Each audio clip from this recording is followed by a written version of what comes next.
ایک حدیث میں پیش کر رہا ہوں اور سند بھی انشاءاللہ اس کی پڑھوں گا اور حوالے بھی پھر آپ سن لیں اس کے.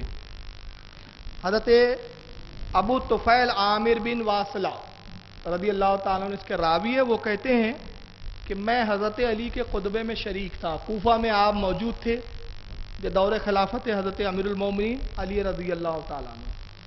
آپ ممبر پہ تشریف لائے اور فرمایا سلونی، اے لوگوں پوچھو مجھ سے.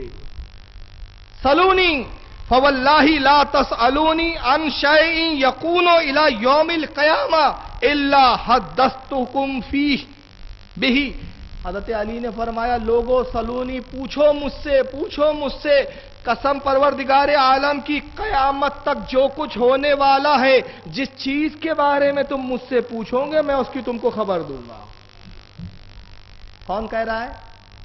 علی. ہاں ابھی لوگوں کو رسول اللہ کے علم غیب پر ہی سوالیہ نشان لگا ہوا ہے کہ نبی کو معلوم تھا کہ نہیں معلوم تھا، دیوار کے پیچھے کا علم تھا کہ نہیں. مگر علی تو اپنی شان بتا رہے ہیں کہ نبی تو میرے آقا ہے، بہت بڑی بات ہے نبی کی.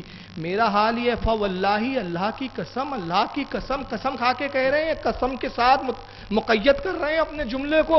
اللہ کی قسم قیامت تک جو کچھ ہونے والا ہے کسی بھی چیز کے بارے میں، کسی بھی شے کے بارے میں تم مجھ سے پوچھو گے میں تمہیں اس کی خبر دوں گا.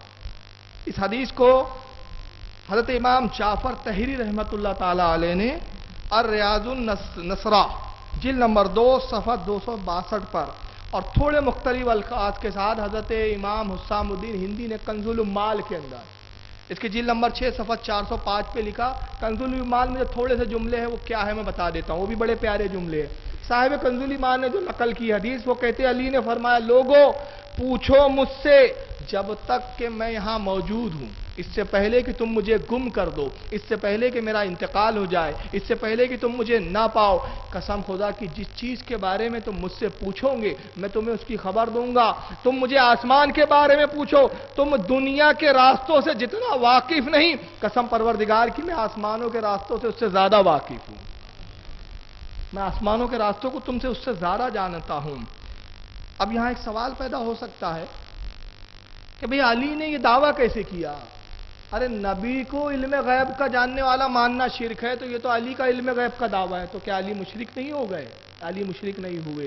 اس لیے نہیں ہوئے کہ قرآن خود اپنے بارے میں کہتا ہے وَلَا رَدْبٍ وَلَا يَابِسٍ إِلَّا فِي كِتَابٍ مُبِينٍ. جو کچھ خشک چیز ہے، جو کچھ تر چیز ہے، سب کا ذکر اس قرآن کے اندر ہے. ہر چیز کا ذکر اس قرآن میں ہے، ہر شے کا ذکر قرآن میں ہے اور قرآن میں ہر چیز کا ذکر. اور رسول کہہ رہے ہیں قرآن علی کے ساتھ ہے، علی قرآن کے ساتھ ہے. تو جس کے ساتھ قرآن ہوگا تو اس کو ہر چیز کا علم نہیں ہوگا تو پھر کیا